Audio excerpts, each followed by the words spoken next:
right, we'll get started. Good morning, Channel 79, we're ready to go. I'd like to call this regular meeting of the Operations Planning Committee to order for February 28th. I will state up front that I'm hoping that we can run through our agenda quickly, that I'm expected up in Hartford today for a Westcott meeting. So thank you all for being here. Terry Wood is already up in Hartford. She sends her regrets, but as you know, it's the busy, crazy season up there.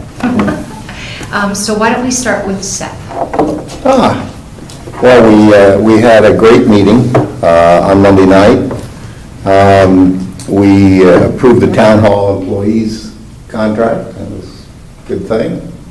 And did some housekeeping, the tax deferral program, and we have a gift for fireworks. So fireworks will, I guess, assuming all approvals are possible, at least the money will be there. And then some housekeeping on land use fees we'll take care of. Nice briefing from Jeremy Ginsburg on what's going on with all these big projects. I think people, I mean, you always think you sort of know what's going on, but then you hear it from the horse's mouth and you say, oh, I didn't know that, you know, so that was great. Looking forward, we had 5 people sign up for shooter education, so we will set that up. So far, 5. We'll see if we have any others. What is that? I'm sorry.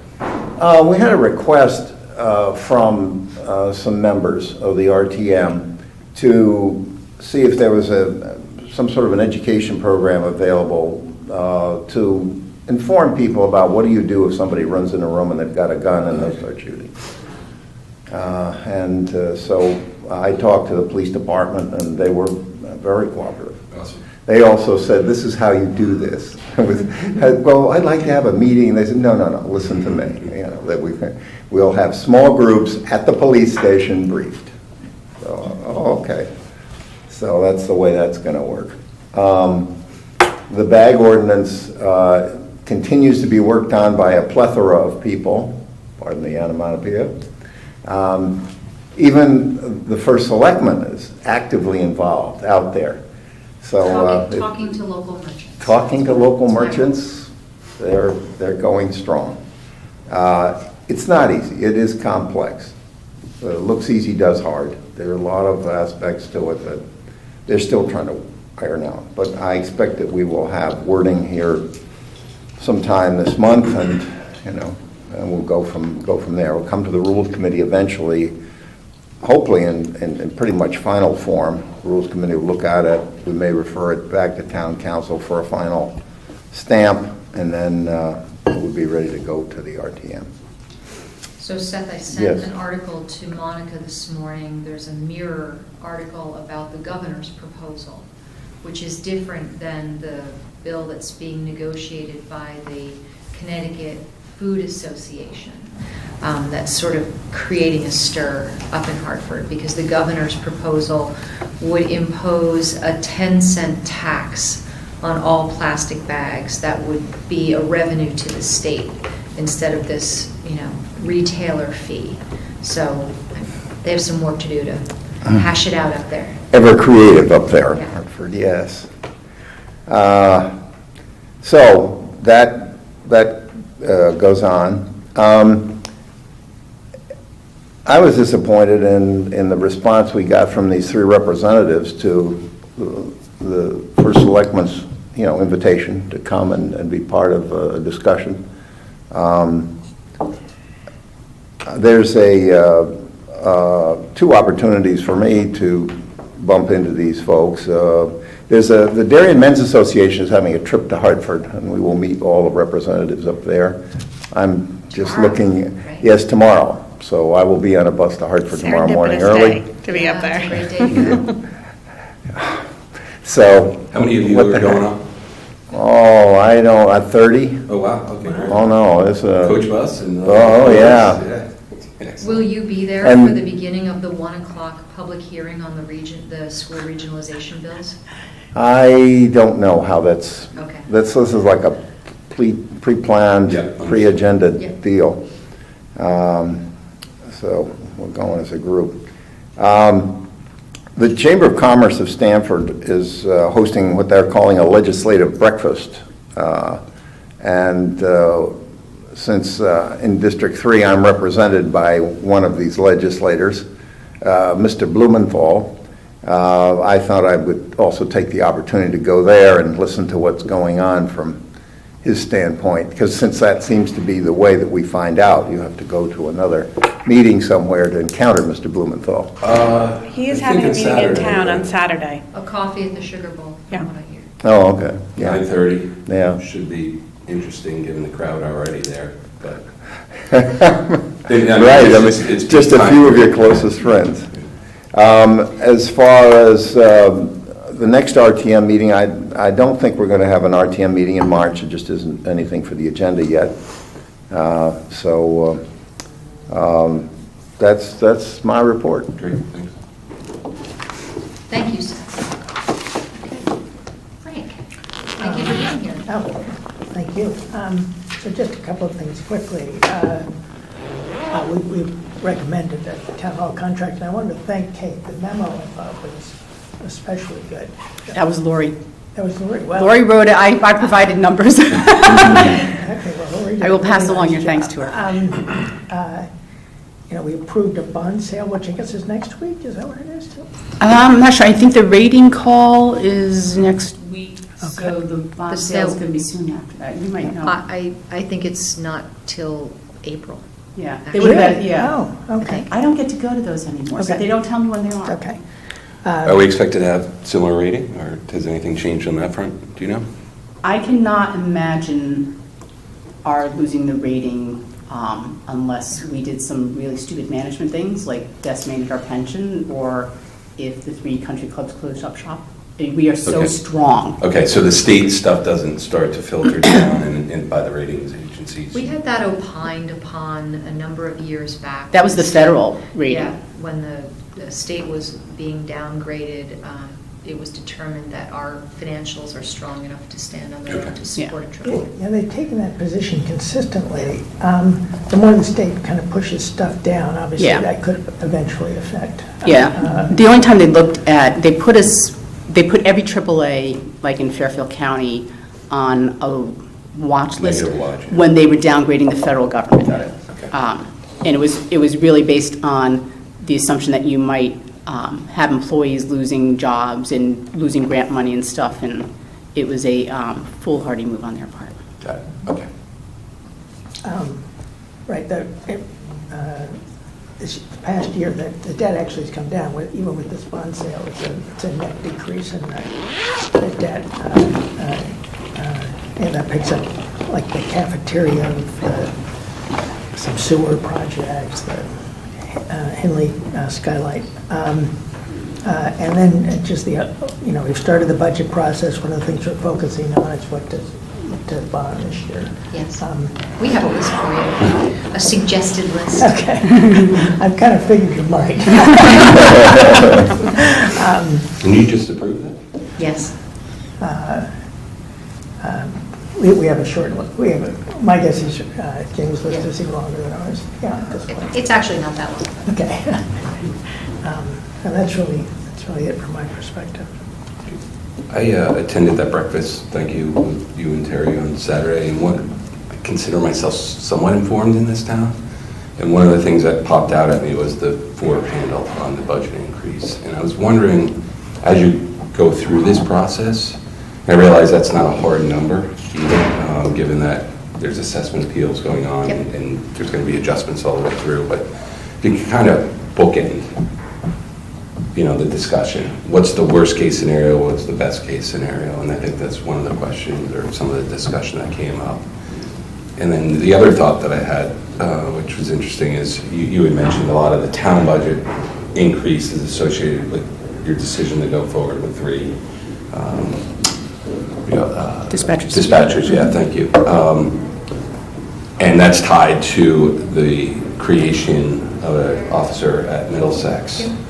And if there's a way, I realize that's all on the town budget side, but a way that you can define that, and I think it's probably already defined, but how that would kind of shift the increases from one side of the town budget to the other side. I think it'd be helpful. What do you mean by that, Joe? Well, I mean, From one side to the other? you're showing an increase, and again, I don't know the numbers off the top of my head, from the town budget side, and some of that, a good deal of that increase, if I'm not mistaken, or a significant portion of that's tied to the 3 dispatchers. That's right. And so define that number, and if it was to be put on the Board of Ed side, or we can even calculate it on the budget side. We can define the number, in fact, we And then I have, can I do the know, math. you know, as part of the information we're providing to Jamie for her presentation, we have that defined. Cool. But you can't extrapolate out from those 3 dispatchers a direct No. cost to the Board of Education. Understood. Yeah, And the it's- SRO is a deployment issue of staff. Yeah. It's the dispatchers are not due or in cause to the idea that both the towns and the school thought it would be valuable to have an SRO. I guess what I'm getting at is, as a mathematical, analytical taxpayer, I can then kind of make the adjustment myself if that number's defined, so that would be helpful. Yeah, the numbers will be defined, I just would caution Yes. against. Yeah. Putting 100% of the cost on top of the SRO deployment. Right. Yes, understood. Yes, And because can- we've had that conversation many times, Okay, because, sorry. you know, the SROs really wouldn't exist if it weren't for the need to have them in the schools, but yet those SROs need to remain police personnel Yep. funded and supported by the town budget, because they are officers who are available for routine police business. Emergencies, that Mhm. sort of thing. Yeah. Even during the school day, after the school day, in the summertime. And so, you know, we bear the cost. It's an important cost, but, you know, in the spirit of the season, I will say that our SROs certainly should be looked at as shared service between the Board of Ed and town, for sure, because it does come with significant expense. And again, it's just doing the analytics around it, Right. and it all comes down to, you know, I think I was surprised at the 4 handle on the budget increase, and I thought, you know, I can't imagine as news gets out that I'm not the only one out there. And I know you've been incredibly responsible. Do not take this as a criticism whatsoever. I think I'm taking it from an education standpoint, understanding the components that get us to that number. So I would second the caution. I don't have an opinion on the selectmen's budget, other than the fact that I am sure they go through as rigorous a process as we do and put forward what they need. I don't think that, I would agree with Jamie that this has been a very productive joint conversation, both from from a business standpoint of running towns and schools and police departments, and from hearing parent concerns and assessing the world we live in today. So to start to dicker, let's say, over where it goes, one way or the other, it gets billed to the town side. The combination of a school and town budget goes to the taxpayer. So I'm not entirely sure to start to separate out is of value and would maybe go against kind of the shared collaborative nature of this particular service. I'm all for transparency, that's all I'm Yeah. asking. I don't think it's a transparency issue. We overuse that term. I'm sorry. It's been very transparent. this What I whole will process. say is there's some other things that we're trying to nail down for the budget presentation is, you know, let's look at, I think what would be very meaningful is to look at the impact of the reduction in the grand list, right? As we begin to talk about mill rates, how that actually affects the overall budget increases, I think is going to be a very important discussion. And when you're talking about the people not understanding the impact of the budgets, are you talking about the state budget or the grand list changes? All the above. Okay, because we're already, you know, I think we've got a pretty good handle on how to display to the people the impact of the possible homestead exemption, the possible loss of Yes. the motor vehicle tax. Yeah. The one that's a little bit more nebulous, and we are going to work on how to display it or, you know, project it, is the grand list changes. The grand list itself is down about 1%. Overall, that in itself doesn't have too much of an impact, except for that your new valuation may be down 5%, Tara's may be up 5%. And so while the town as a whole stays as one, your impact is less than hers. So that's what we've got to try and show as well, that, you're in an $800,000 home, what does the grand list change mean to you? You're in a $5 million home, what does the grand list change mean to you? And it's going to be very different. I have expressed to Kate that I'd like for us to develop a tool, a tax calculator, that can actually reside on the website. Yep. So people can go in and put in their own details and see the impacts of changes in certain. Yeah, because they're And in we're- real time almost, Yeah. right, as they come Yeah. down from the state, so. And we're also working on all the graphics that will show next Tuesday, being available to people in the Open Darien section of the website, so that somebody could go in and look at least the town side of the budget and see where the increases are, see the historical, so that there'd be a lot of information available to people. Yeah, I mean, because and again, I don't know what the beta is on all these changes and the revals and such, and John gave a little sense of. The most significant thing is the 1 mil, Yeah. the 1 mil levy that the state is talking about, the governor's talked about. Actually, that's not in the governor's. I'm sorry, you're right, it's not, it's The motor Mooney- vehicle Mooney's. change and I think the 1 mil is not in the governor's. That bill. was They're that separate. Martin Looney's, or? I believe. Yeah. I believe But so. that 1 mil is to the individual taxpayer, the most significant. You have a feel for what the teacher pension number is? Yeah, 445? Yes, at this year, it's 445,000. Next year, it's 900 something, and the year after, it's $1.2 million, $1.3 million.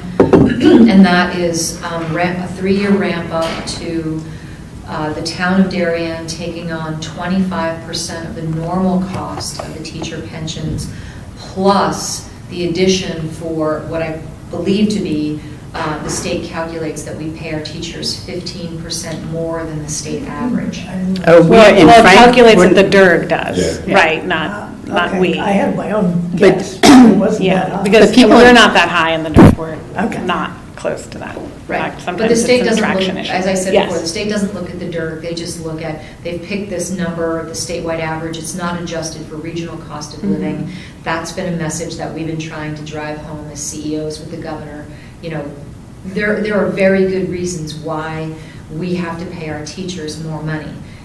It's not because we're a wealthy town, it's because our teachers, if they don't live in town, even if they do live in town, the cost of living here is higher.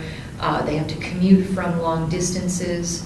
And obviously, the Board of Ed wants to hire the best talent that we can. Well, it's so. also driven by the arbitration. The arbitration So, is something, yeah, right. This is a compounding cyclical. Yes, and we talked to him about that as well. I mean, it's, sorry, I'm Yeah. out of my Yeah. skis, but make one thing clear, I love the SRO idea. I'm not being critical of that. I just want to understand the costs Sure. of the shared service, as you put it, so. Yeah, absolutely. And this might be a controversial thing to bring up, but we do have a precedent for our shared service with IT, in that the Board of Education owns that service and we buy that service from the school.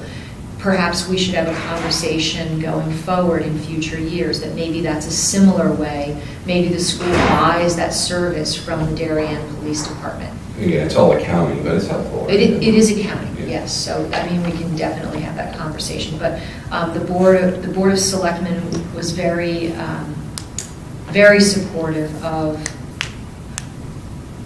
if we get an SRO and a dedicated narcotics officer, we were supportive of the 3 civilian dispatchers. We also see moving to the civilian dispatch model as potentially making an easier transition for the consolidation of public service answering points, which is also something that's really being driven home in Hartford this year. Oh, was it 311 or something like that? No. No, it's Oh. your 911 emergency I'm service. sorry, okay. Yep, so we have our, obviously we have our own, but right now, we have our EMS and fire are dispatched out of an organization called CMed, that is a regional dispatch center.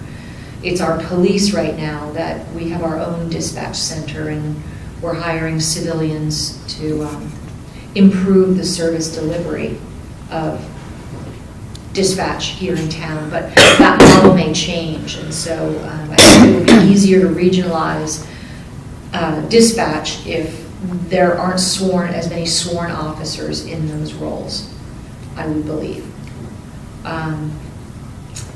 Okay, why don't you go, John? I'll be very quick. So the mandatory referral for the Taylor property, as I emailed you earlier this week, is on its way to being drafted. We'll vote on it March 12th.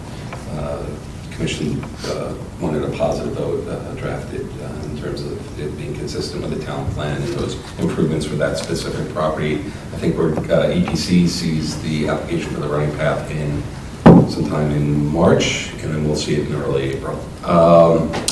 The Affordable Housing Trust Fund Committee met the first time in about 3 years.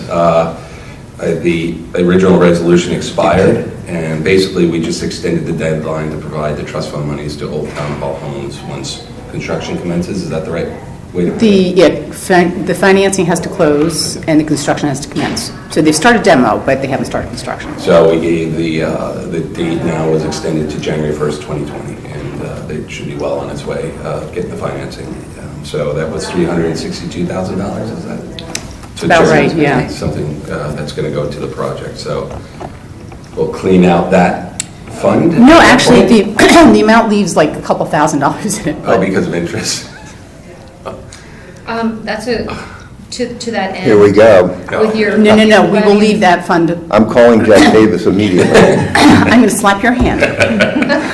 I mean, is that problematic, Lady Mel? No, not at all, because we could have another developer choose to make the donation rather than construct. So you'd like to keep it open? Yeah. Yes, okay, that's helpful. So we haven't talked about this in a long time.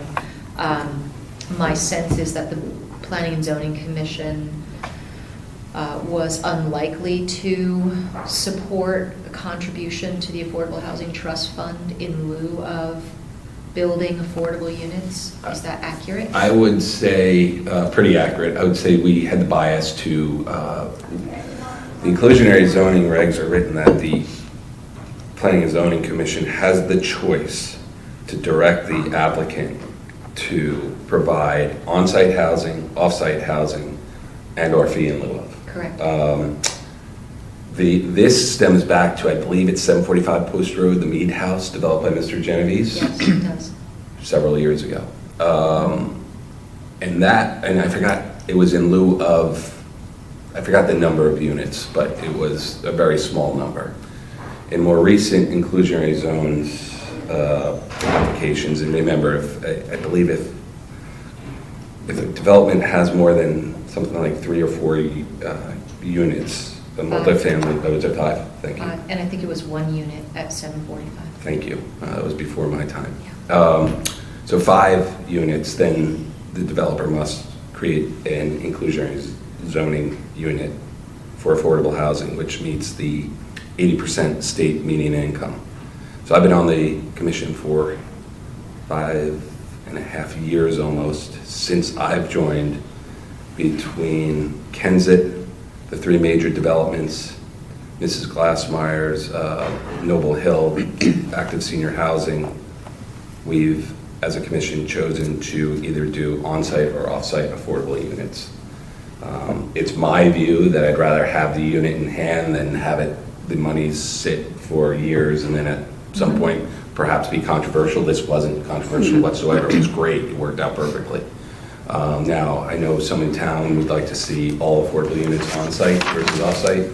You know, we can have that discussion on a application by application. Norton Heights, both projects, they're on-site affordable units. The Corbin District downtown, it's going to be off-site, and that was the creation of affordable housing for those with adults with special needs, independent units. There's And a that was couple East units Lane. downtown. Oh, I'm sorry, you're right. There are 2 units that are going to be interdispersed through the project.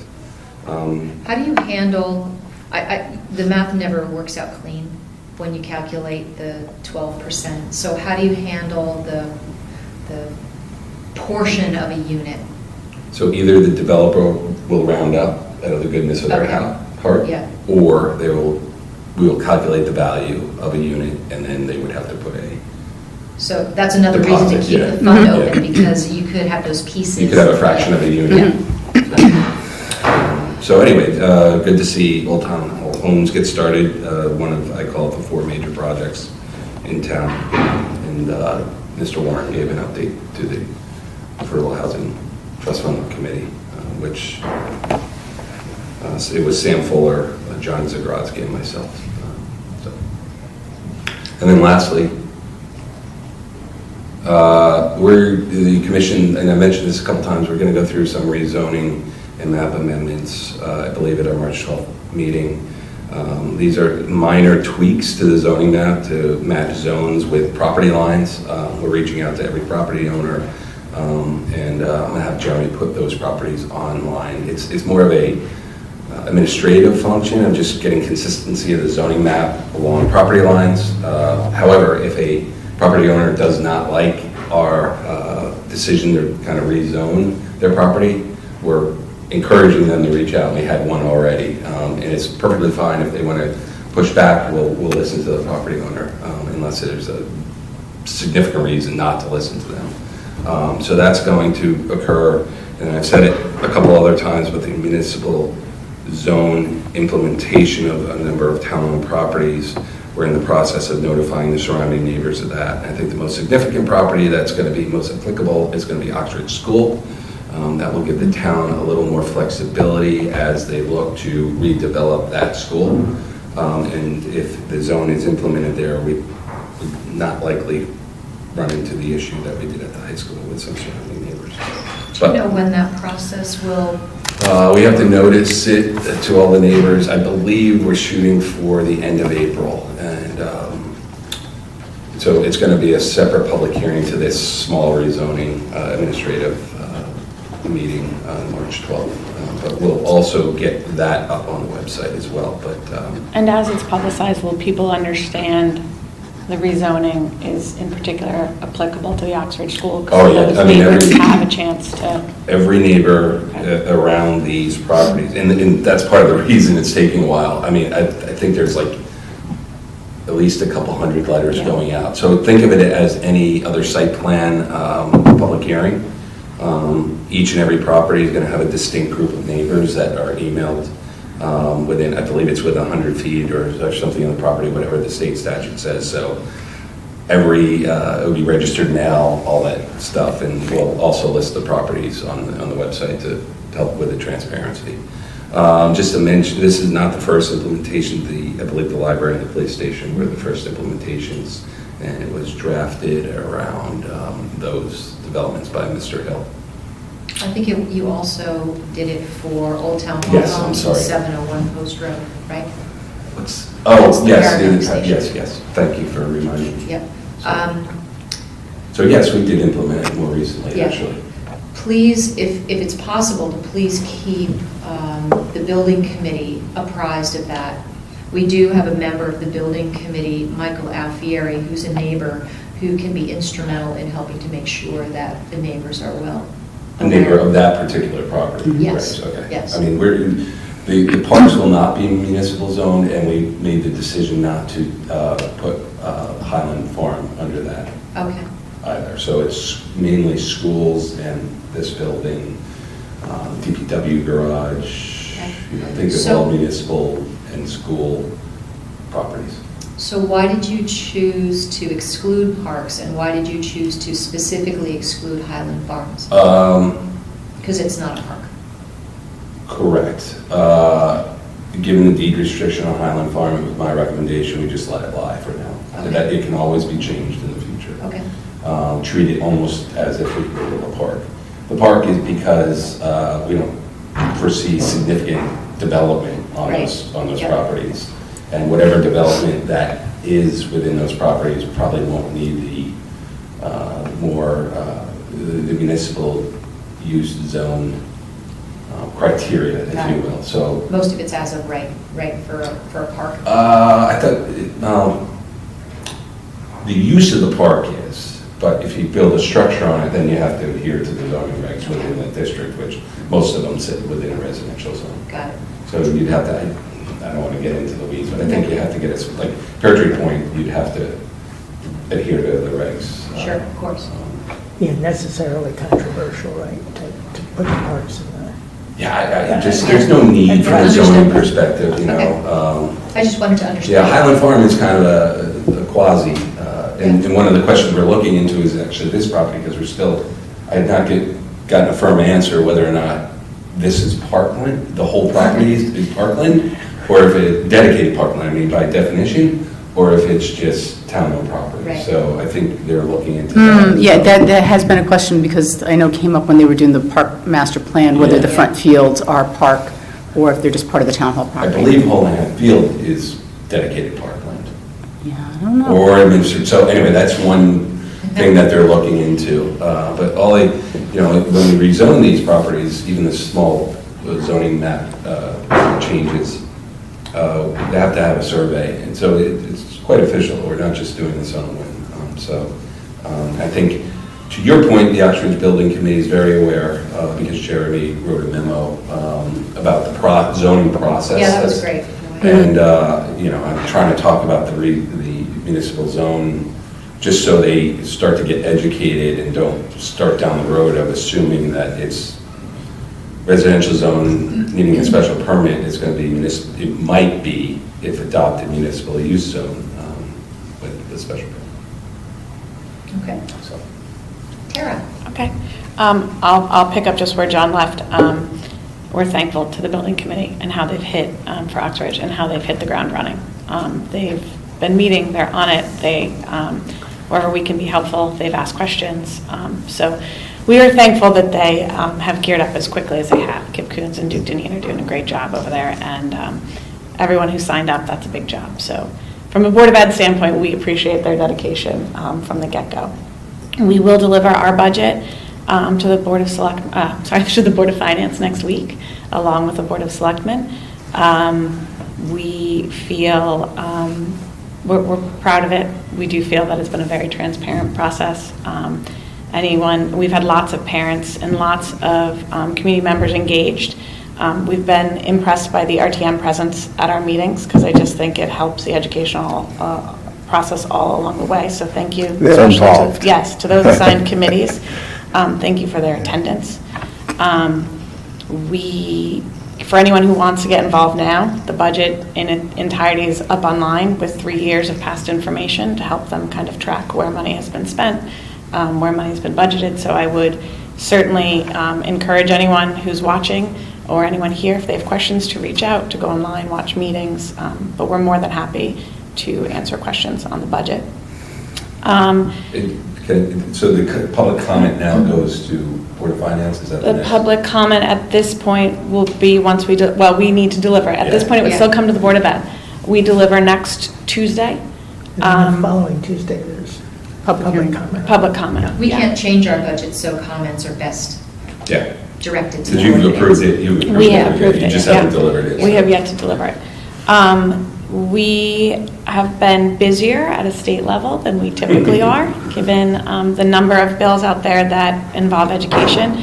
I will give testimony at Friday's Education Committee in opposition to the 3 bills regarding forced regionalization and some concerns at the moment with the governor's bill and the types of studies they're requesting, and maybe the types of studies that are missing should they choose to go forward with that from our perspective.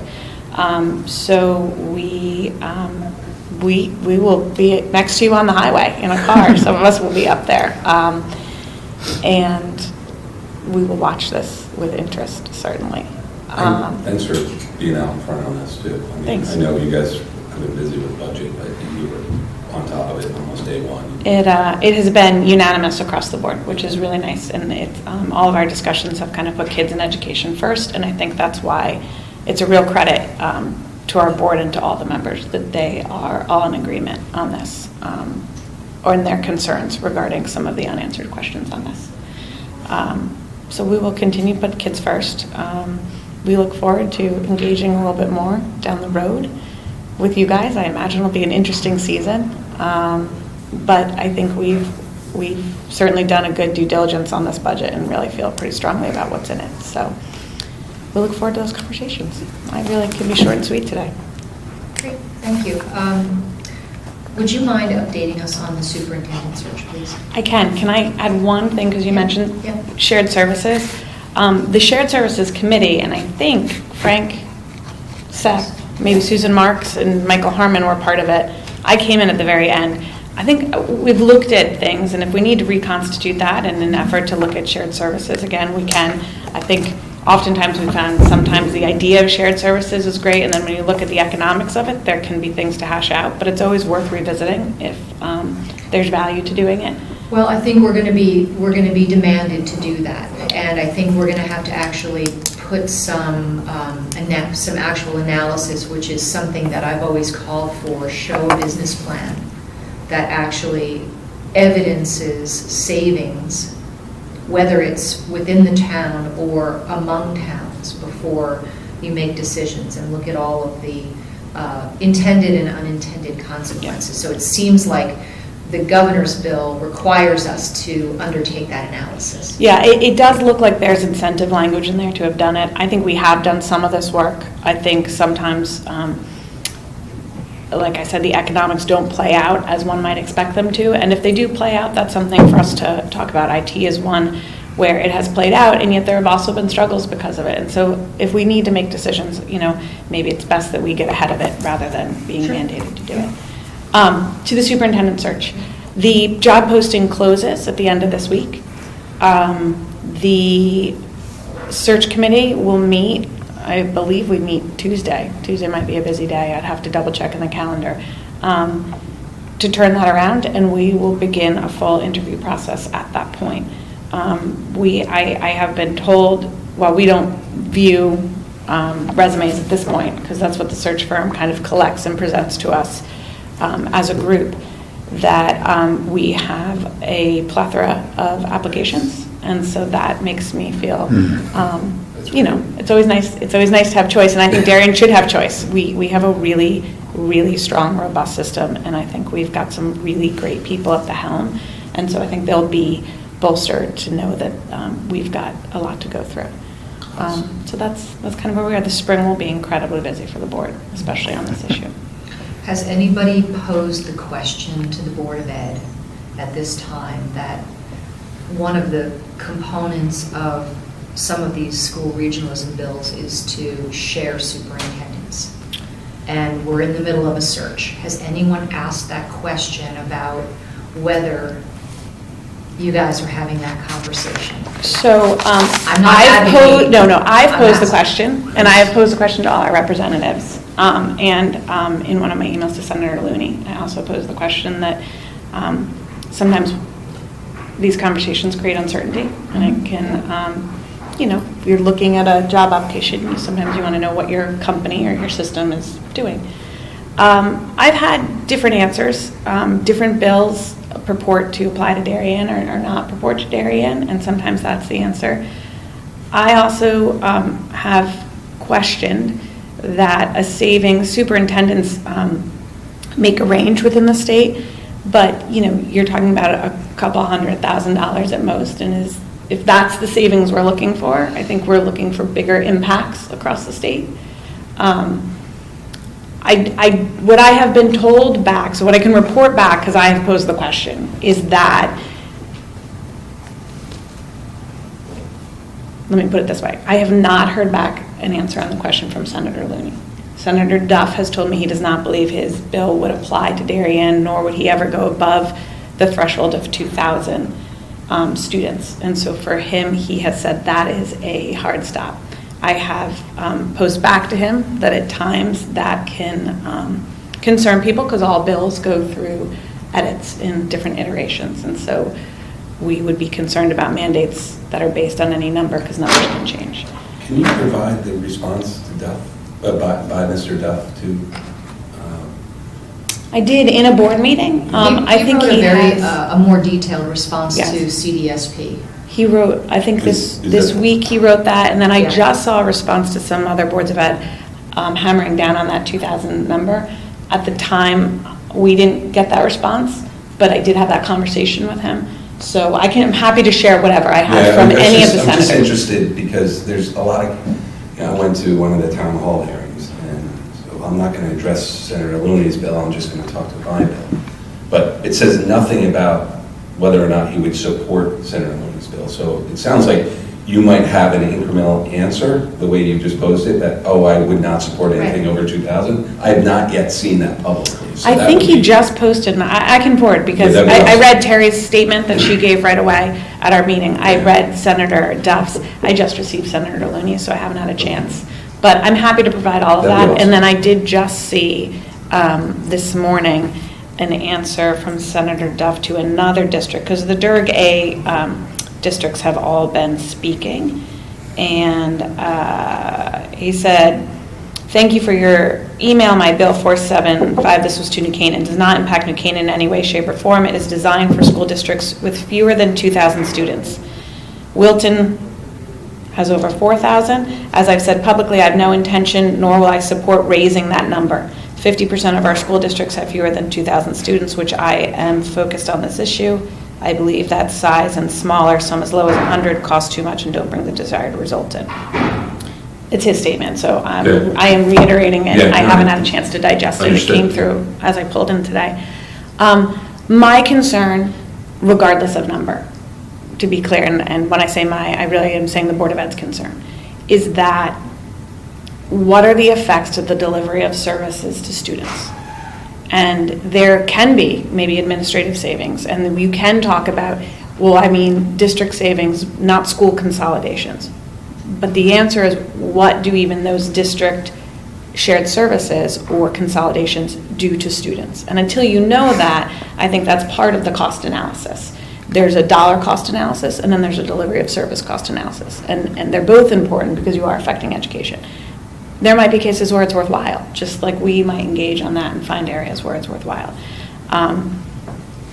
It's concerning because we don't have the appropriate information to be able to understand enough of what's going on to weigh in fully. And that's really the gist of our testimony, that we should be able to understand the data, digest the data, press against the data if there are concerns, so that we can come to an informed decision.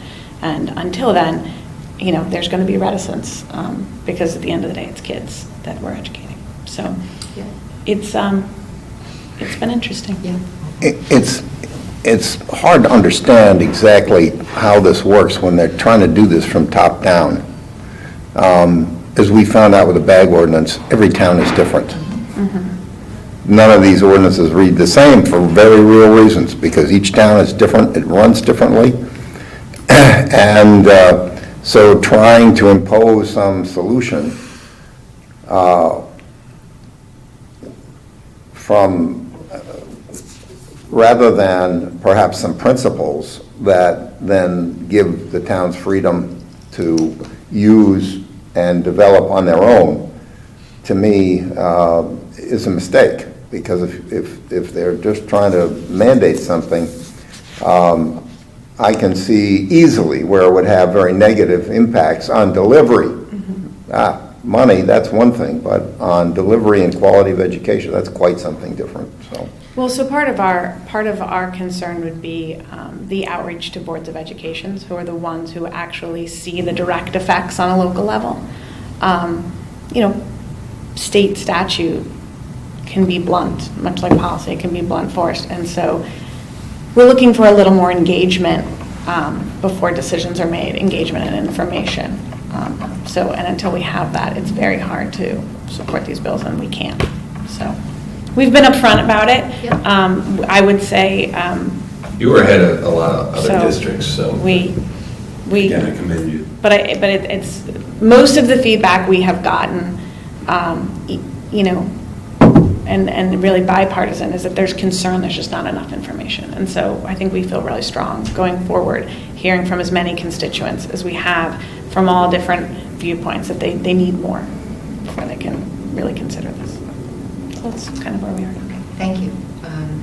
Really, my question on the superintendent search was, had anybody asked you if, because I think one of the carrots that's in the bill, one of the bills, is if you make meaningful efforts to share services of that kind, you would be eligible for a significant bump in school construction money, which at this time, you know, we're kind of thinking we're going to get 0 on Ox Ridge, but were we to make some kind of effort toward sharing services, whether intra or inter, that maybe we would benefit from that? And I just didn't know if you guys had that.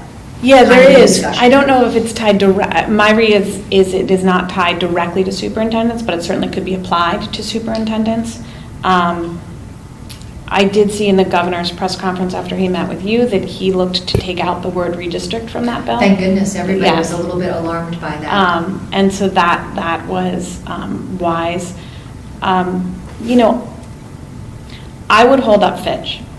Fitch is something that the Board of Education has opened up. We do not allow kids to tuition into Darien Public Schools, but we have opened up a line of a shared service with towns that if schools are interested, if we could help educate their children because we have such a strong, robust program, then we could utilize that program. And if they have a program that is strong and robust, we could utilize that program. And so it's a small step, but for a small town, we've already done this even before this was a discussion, and we've opened up the conversations and the possibilities. So I think if we can show areas like that of where we're doing, it should help. But certainly there are some school construction concerns just in terms of reimbursement. It looks like it will change. I will say, and I have not, I was asking questions about the bills to all of our representatives yesterday.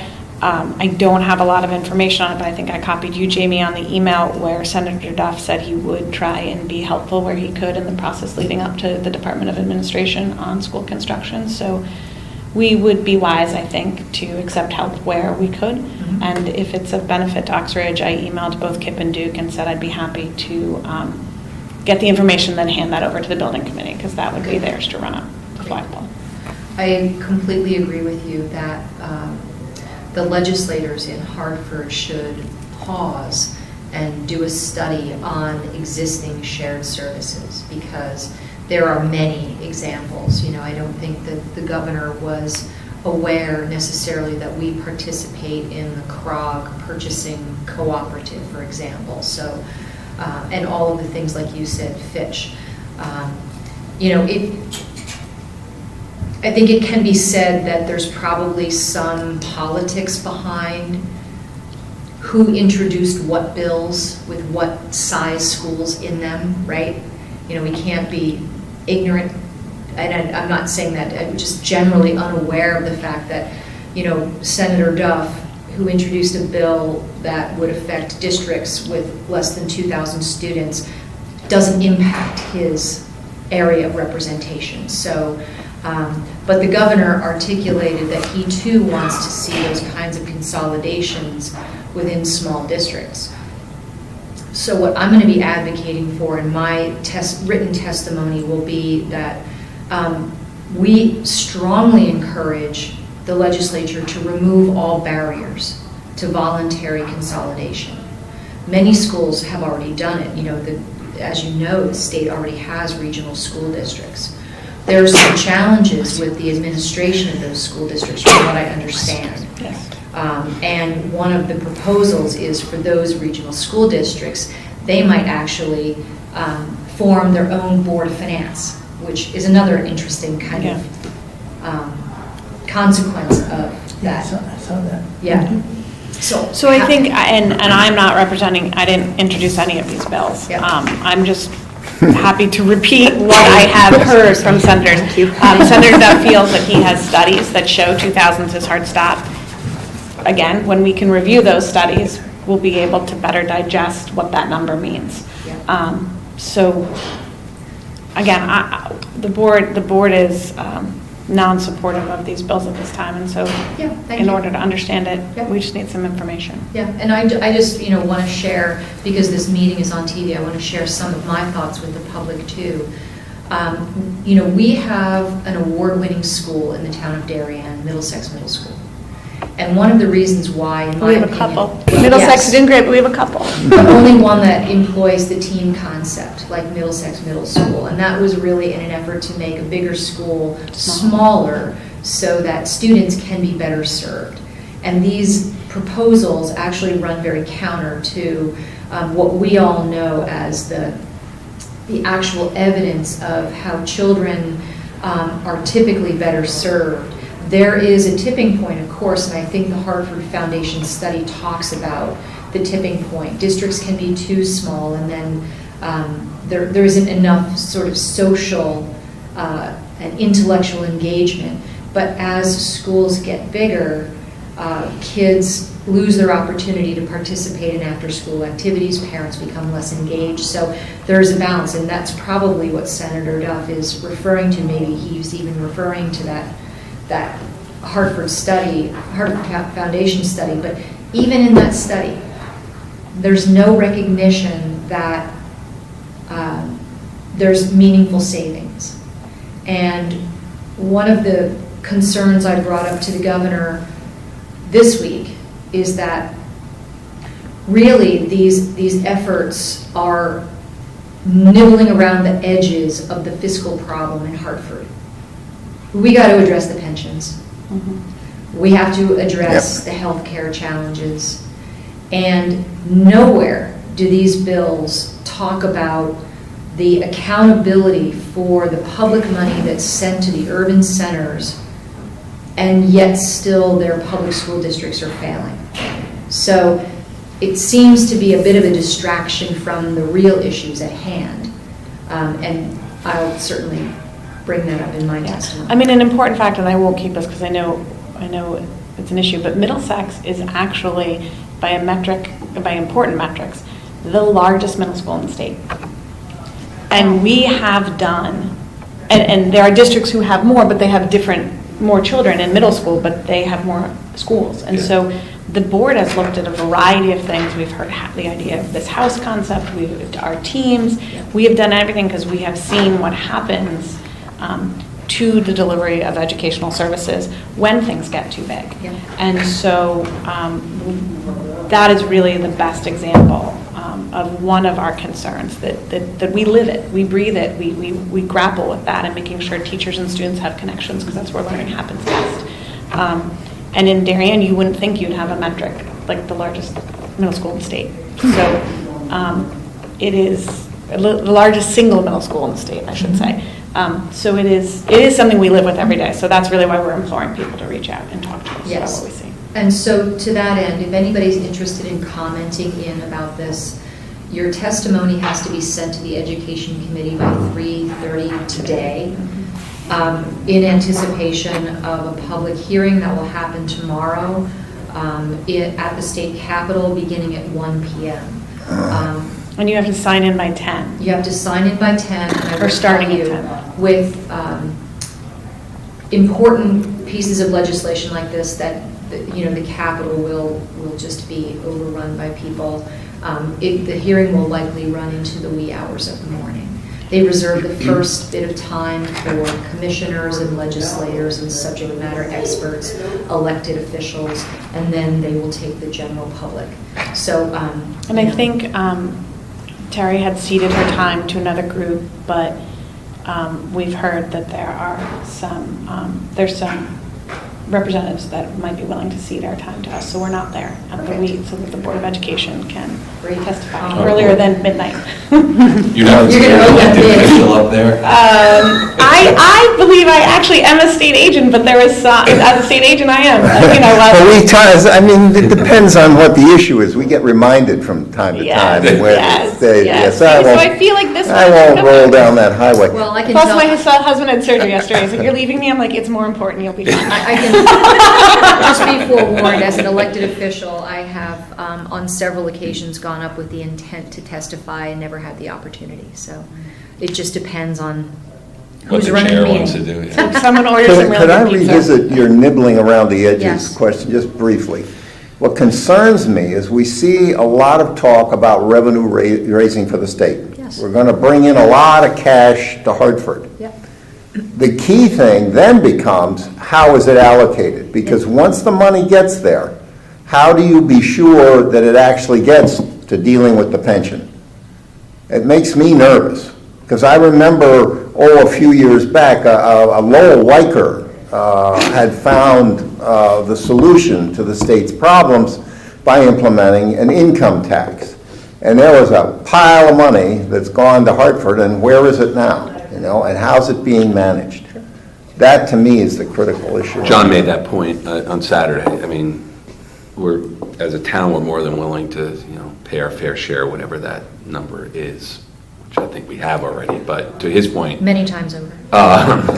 but to his point, it was, if there is a solution involved in fixing this, there would be much, much more buy-in. But we've heard time, he gave an example of a wealthy individual who left the state, and his reason was, I was willing to pay into this, but I saw no solution. And it was a pretty interesting statement that he recalled. Well, it is, it's not, the solutions aren't simple. And if they were, they would have been taken care of by now. It requires careful negotiation with public sector unions, for sure. So a couple of other things for me, along the lines of this legislative agenda, in speaking with the governor, the one thing that's missing from all of these bills is mandate relief for the cities and towns, especially like ours, that we're going to be, for everybody needs to know this, we're going to be writing checks to Hartford now. When you look at, cash flow in from what little we get from our statutory grants and the possibility of, paying into the teacher pensions, we get to write checks to Hartford now, which is very disappointing. That really means no money for Town Aid Road and no little bit of a contribution for ECS. It's all offset. So I argue that for cities and towns like that, at least give us mandate relief, ways that we can reduce our own internal costs. So I know that the governor is meeting with Joe DeLong, the executive director from CCM, so that they can have a serious conversation about mandate relief, and hopefully that would extend to We've education expressed the mandate same, relief. some education mandate relief.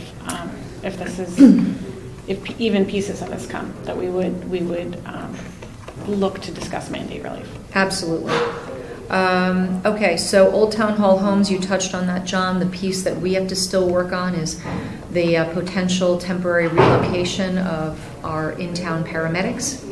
Not ideal, and certainly no solutions yet on that. You might want to speak to Kevin Cunningham, commissioner on our commission. He was a former EMT, and he might have an interesting idea. Maybe going back a few years, there's an open bed in Glenbrook still. I know it would be across town lines, but I'll leave it to that. He's got some ideas. We'll talk to him. There's a couple other ideas that are floating around, but it is something that we have to work out for sure. And just lastly, we started with the budget. The Board of Selectmen approved their budget. We're looking at, for those who are interested and listening carefully, we're looking at an operating budget increase as of right now of 2.93%, and then a capital spending package of $3.8 million. Again, the drivers of our operating budget are the 3 civilian dispatchers, adding a new maintenance individual to Parks and Rec. Aside from that, it is a service-neutral budget. Of course, fixed costs play into those increases, contractual obligations and healthcare and insurance renewals. But actually some of our insurance renewals were quite favorable this year. Yep. Negative reductions. Yep, and capital spending is driven by investments that we want to make fully in Highland Farms. Kate had proposed that we put that over a couple of years, but we want to just get in and get it done and get people on there working. It's the right thing to do. Yeah, so we will be recommending to the Board of Finance a number of projects for bonding. And I don't know if there's anything else that you want to add to that, Kate. No, I think the departments did a very good job on the budget, and I think the Board of Selectmen not that you don't always do a good job on the budget, but I thought this year there was a lot of things to grapple with, and I was impressed with the thought and consideration that went into, especially since we had a very big ask of 4 new positions, and the conversations that went back and forth were very good, very thoughtful, and we've done a great job. Yep. So And just for anyone taking notes, if they want both the Board of Education budget, it looks at a 2.61 increase this year. Overall, and high level, and we'll go into more details with the Board of Finance, so tune in, anyone's watching. You know, over 80% of that is contractually driven. So we'll explain those increases, but if anyone's taking notes and wants a full look, that's where we are. Yep. Is this the last year contract, or where are we? We enter into contract negotiations this summer. So was this the year, like, sometimes there's been a boost to contracts at the end of the There are contract? steps. We are at an over 3% step increase for our teachers, Mhm. and we are coming in at 2.61. Yeah, so- when people, say, have you found efficiencies? Yes. There's math right there. Yeah. So Cool. we'll provide some metrics and some math on Tuesday. Yep, absolutely. So that's the public hearing date on oh, no. No, you're- No, We that's deliver when we the deliver the budget. budgets, Okay. yeah. I really do want to thank Kate and Jen for the Board of Selectmen. They've been really working for a year to not only move all of this data into OpenGov for us, which it'll be fun to show that next Tuesday night. You can really go very granular back to 2015 and see the year over year broken out in a variety of different ways, however you want to see it actually. And in addition, the way the budget was crafted and the thoughtfulness with the department heads over really making a case. And because we went to OpenGov, it was a true zero-based budgeting year for us. So they had to justify every line item, rebuild it from the bottom up. And then built into that are performance measures too. So from the time I started here till where we are today with the budget process for the Board of Selectmen, I can really share with confidence to the taxpayers that we are very, very diligent in our stewardship of the spending package that we're putting forward. That doesn't mean people aren't going to object because of all these outside influences that we can't control. What I will say too, and Tara, you want to be aware of this, we did not include the teacher pension contribution Yes, I in saw our that. operating budget because we believe that it's a Board of Finance decision on, well, first of all, we need to wait and see if it actually happens. And then how they want to pay for that. But we're going to recommend that they put some money in Board of Finance contingency for this year's contribution as it's been delivered to us from OPM. So I that's- followed your conversation. I mean, Okay, great. So that's a perfect example of the 4.1. If that number was a 0, it would be 4.1% increase. Is that correct?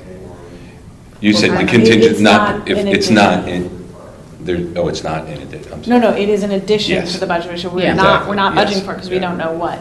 Correct. Yes. So your point, John, the is town. looking at, and that's what, I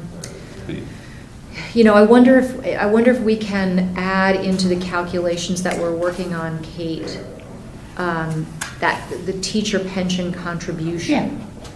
And then you can see all the components of the big ticket items. Let's not forget the whole host of sales tax increases that. Oh, but yeah, that's not Will in the be coming budget, though, too. right? Well, I guess from your Those aren't in the purchasing. budget. So the way I like to look at our budget, I always think about our budget is not in isolation. It is what is the aggregate potential impact to our taxpayers? And that includes things that are not in our budget and not in our control, but certainly add into consumer sentiment about our budget. I mean, You have to be state- really mindful of that. This is happening in the year that you lose state and local tax deductions, right? I mean, SALT, revaluation, a whole host Yeah. of new taxes. Yes, it really is quite higher the interest perfect rates, storm. which means that you had this awesome tailwind for the last decade of lower financing costs, which Yeah. is done at this point, right? There's no opportunity to, Well, I think as heads of government, what we're facing is, kind of the hard choices Yeah. that the state has to, at some point, make, and we have to figure out the right ones. But I think Well, to we're- Jamie's comment earlier, I think we're all gonna have to figure out the right choices for Darien and for Connecticut. Yep. And that'll be an interesting process. Absolutely. And This- without mandate relief, it becomes very difficult in our world anyway to even reduce the cost of the services that we're delivering. That's what I would say. There are, again, small things that we could do that would have an outsized negative impact on the quality of living here in Darien. People wouldn't support it. But there's other things that we simply can't do without. But I think the state has some ideas on regionalizing all those services anyway. I could add one more thing. Our budget is online, and it made me think of it because you talk about the performance measures. There's a lot of narrative in there for people who are interested, narrative about what the departments do, what is driving each department's budget, what they've accomplished over the last several years, what their goals are, and performance measures for many of the departments, telling you how well they're doing. And I think it's interesting reading. No, of course it's Now you're showing your true colors. Oh, boy. Can you advertise where each budget is? Ours is on, you can get it in a number of places, but it's on my webpage, it's on the Board of Selectmen's webpage, is it on the Finance Department I'm not webpage? sure if it's on the Board of Finance page, but we were It hoping to will put a be link on when the it will be becomes their in- budget. yeah. And this could just be my ignorance, is the full budget online to, It's a PDF, it's a Okay. full budget, it's Okay. basically a PDF of what the Board of Selectmen got in their books. I've watched your meetings and I clearly don't, but I was just And curious when I had some questions. that includes the Board of Ed budget? No, it does not. Oh, I could No, put- where's yours? My budget, our budget is on the Board of Ed website.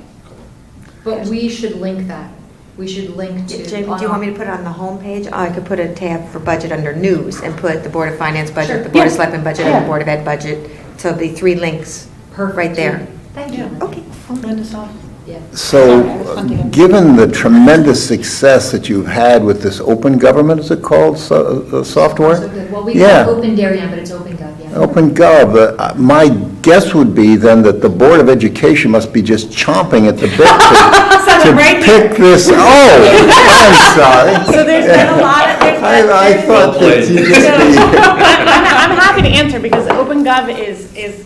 I mean, after the unusual Zagrodsky program. presentation, I mean, I'm sure you were just, The Zagrodsky's presentation, as we talked here, is surprising on OpenGov. So the board has a chance to, changing over, or it's not really changing over, you still run Munis in the background. And It just takes the data feed from Munis and makes it accessible to the public. So part of it is what you upload, how much you upload, we could upload the whole thing. There are costs involved in that, and so the Board of Education, it came up and said, look, we would discuss it if someone brought it up as a goal and initiative for next year, but it's not one of those things where, and I'm sure, Kate, you've experienced, where all of a sudden you're like, put it on OpenGov, there are costs, there's software, it's There's an expense for the software, Yes. and then there's the time to do, there is time to set it up, at the front end.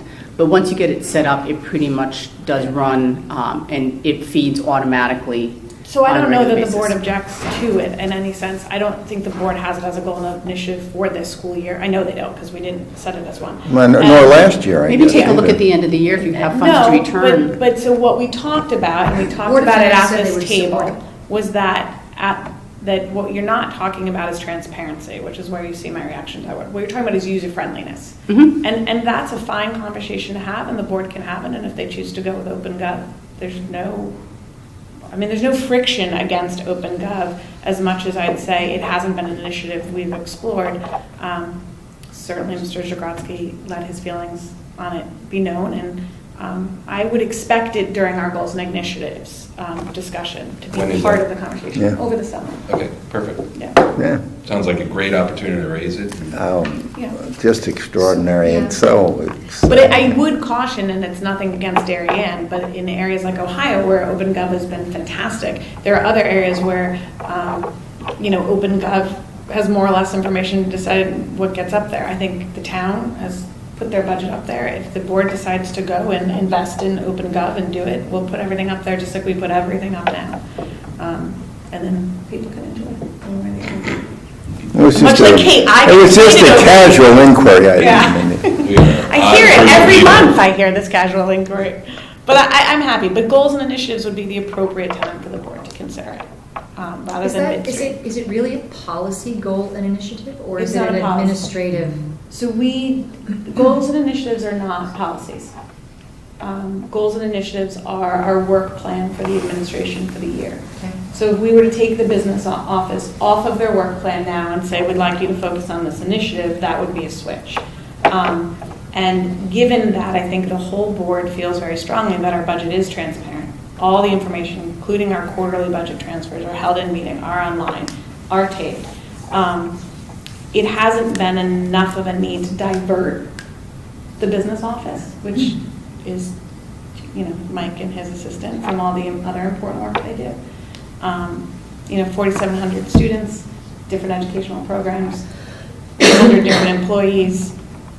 The appropriate time to set the workflow is over the summer. And then once we set the workflow, they give us, just like they did at our last meeting, updates on where they are on each goal and initiative, have they accomplished. So your performance metrics, we do quarterly, and where they are on the goal and initiative, what steps they've taken, and where they think they'll be on the next update. So that's what I would expect with OpenGov if the board chooses to take it on as an initiative. And I'm neutral. I need to look at the information on it, and I think the board would be more than happy to make a decision positively or negatively with the summer. So people have the opportunity to come to the board and say, hey, we think this is a great idea. Could you put it on your goals and initiatives agenda? Is that how that works? No, it does not. So you certainly have the opportunity, and I have received some emails. Could you look at X over the next school year? So you certainly have the opportunity, and then that email goes to the whole board, and then when they set goals and initiatives and have that conversation, they can say, well, we've heard from community members X, Y, and Z. Great. I would be surprised if OpenGov didn't come from a board member and as something to look at. And at this point, given all the casual conversation, if it didn't come from a board member, I would probably put it up as something Well, it's come from the Board of Finance a number of times, so that should be good input. Well, A data point, yes. in fairness and in the interest of full disclosure, I spent 20 years selling integration systems and reporting systems to insurance companies, banks, investment banks, et cetera, so I have a little bent that Are way. you pitching your services? No, I'm just saying that I'm more than a casual observer. Okay, I got it. Good stuff. Great, so thank you very much. I appreciate all the updates today. We have some meeting minutes of January 31st. We'll take a look at those. I'll entertain a motion to approve or amend those. I'd like to make a motion to approve as submitted. Second? Any discussion, changes, additions? Hearing none, all those in favor? Okay, All right. thank you very much. Okay, and motion to adjourn. Motion to adjourn. Motion to adjourn. 7. All those in favor? Okay, thank you very much. ITV 7.